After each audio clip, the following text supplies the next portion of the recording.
Welcome to Naman English. तो प्यारे बच्चों, इस वीडियो को देखने के लिए, आपको समझने के लिए, इससे पहले दो वीडियो हमने लगाई हैं नमन इंग्लिश में इसी चैनल पे। इस वीडियो के नीचे बिल्कुल आप जाएंगे तो वो वीडियो पड़ी हुई होंगी, यानी कि नरेशन के मुतालिक, इस टॉपिक के मुतालिक, वो लाजमी देखिएगा। उससे बाद में यानी कि आइएगा इस वीडियो के ऊपर, क्योंकि ये रूल नंबर 1 पे आ जाता है।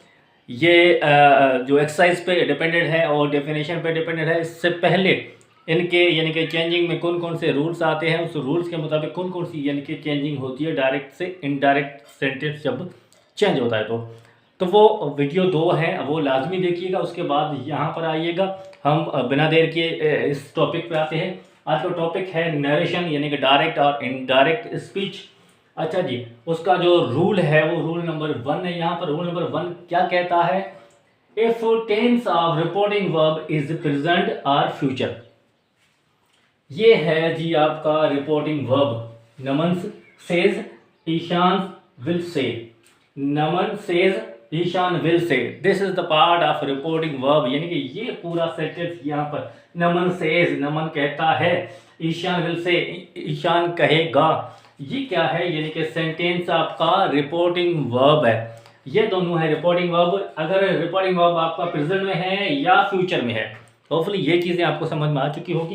प्रेजेंट क्या है, फ्यूचर क्या है और रिपोर्टिंग वर्ब क्या है। ये है रिपोर्टिंग वर्ब। नमन सेज, ये रिपोर्टिंग वर्ब है, यानी कि नमन कहता है, ईशान कहेगा, इतना सा बस। नमन कहता है, ईशान कहेगा, इतना सा क्या है, यानी कि ये है आपका रिपोर्टिंग वर्ब, यानी कि बात कहने वाला। अच्छा जी, तो अगर ये इसमें डेफिनेशन में यह आता है कि आपका रिपोर्टिंग वर्ब प्रेजेंट में है या फ्यूचर में है, देन व्हाट हैपेंड, क्या होता है उसके आगे? The tense of reported speech is not changed. ये जो भाग है, this part of sentence will ever remain same as in direct sentence। Reported speech का जो टेंस है वो कभी चेंज नहीं होगा, ये बहुत तय है, सीधी बात ये है।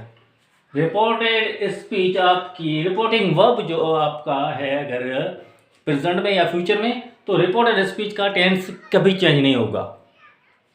जिस भी टेंस में है वो का यानी कि वही टेंस ही रहेगा, बस सीधी बात है, सिंपल। यहाँ पर एग्जांपल दिए गए हैं डायरेक्ट स्पीच में। नमन सेज आई एम रीडिंग, तो इसको हम कैसे चेंज करते हैं इनडायरेक्ट में?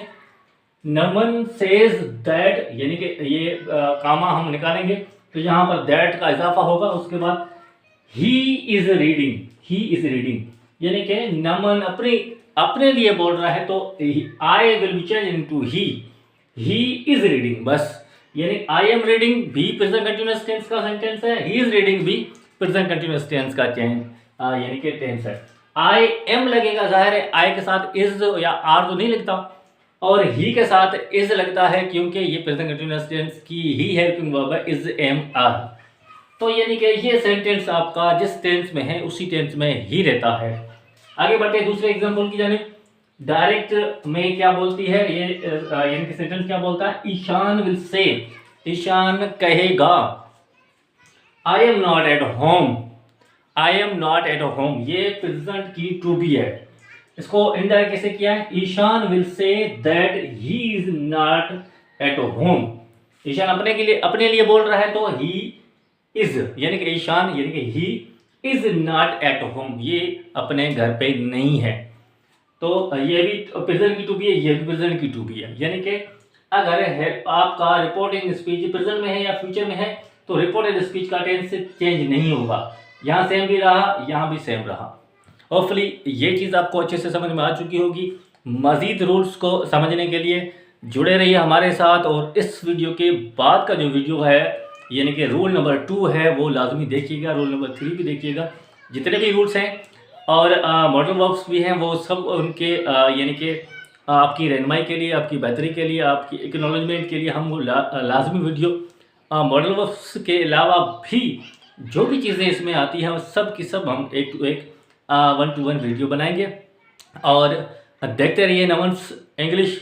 आप अगर हमारे चैनल पे न्यू हैं, ये सब्सक्राइब लाजमी करें, और इस वीडियो को आप ज़्यादा से ज़्यादा अपने दोस्तों तक अपने स्टूडेंट्स तक, अपने जो भी पढ़ने वाले दोस्त हैं उन सब तक ये शेयर करें, ताकि उन सबको ग्रामर, नरेशन के अलावा जो भी चीज़ आपको चाहिए इसी चैनल पर मिल जाएगी। और लाजमी अच्छी बात को ज़्यादा से ज़्यादा लोगों तक शेयर करनी चाहिए। Thanks for watching this channel.